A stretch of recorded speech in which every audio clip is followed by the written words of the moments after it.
ऐसन भाई।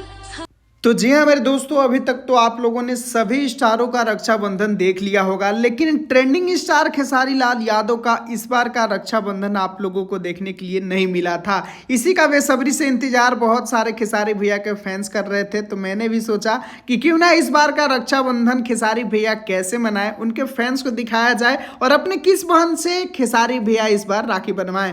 तो जी हाँ मेरे दोस्तों, आप लोगों को बता दें कि रक्षाबंधन के दौरान हमारे भोजपुरी के ट्रेंडिंग स्टार खेसारी लाल यादव अपने गांव पहुंचे थे और गांव पहुंचे और बहनों का राखी ना बनाए, ये कैसे हो सकता है।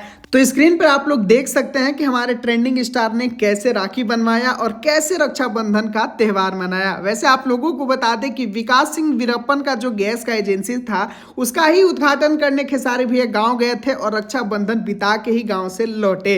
वैसे आप लोगों को बता दें कि आप लोगों ने अभी तक रक्षाबंधन का वीडियो देखा था कि नहीं भैया का, कमेंट बॉक्स में जरूर बताइएगा। और ये वीडियो और भाई बहन का प्यार पसंद आया होगा तो वीडियो को लाइक और चैनल को सब्सक्राइब करके ही जाइएगा।